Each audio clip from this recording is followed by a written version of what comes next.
Hi, I'm Johnny from UltimatePaperMache.com, and I don't usually do 2 videos in one day. In fact, I don't think I've ever done it before. But since the last video showed you something that you probably thought was just a little bit nuts, I thought I would give you a really quick update to show you that it really did work. I'm actually kind of surprised that it did. In the first video, I showed you that I was giving up on this one. It's an armature that I made for my boar goat using foil. And I just didn't like it. I didn't feel connected to it. I wasn't having any fun. I mean, it was okay, but I just, So I decided to do it over, and I made a really crude skull shape based on photographs of a skull. I didn't have a real skull to look at, so my skull was pretty crude. I admit it.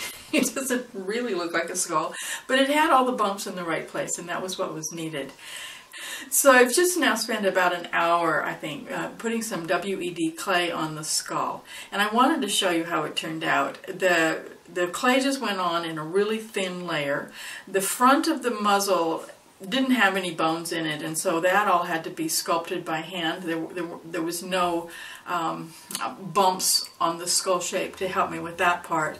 But the eyes were there, the eye sockets. I used a little styrofoam ball for the eye itself.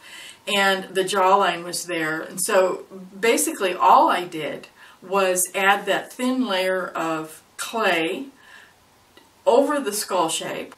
I didn't really do much else. I smoothed it out a bit with a damp sponge. I used also a brush for a few things. As soon as the eyeball was covered with clay, I added the upper eyelid and the lower eyelid. And then I just went ahead and put the lips on and the nose. I've already spent so much time looking at photographs of the boar goats that I didn't actually look at any photograph while I was putting the clay on the skull.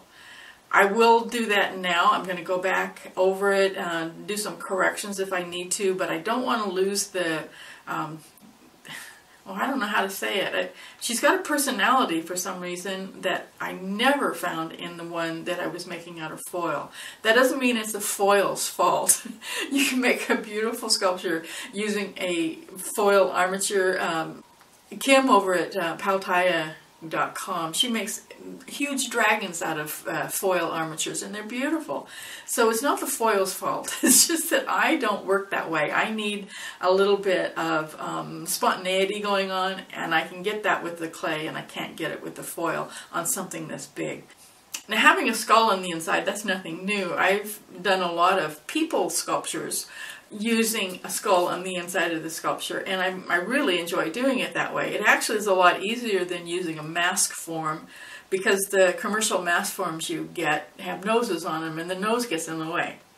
So I really like using a skull for people, and I'm also actually getting ready to make a form based on the skull that I've got, so that I can do some more wall hangings of people faces. So the idea of using a skull inside of a sculpture is certainly nothing new, but I've never used a skull shape this way inside of an animal sculpture, and I don't think I'm ever going to do it any other way from now on.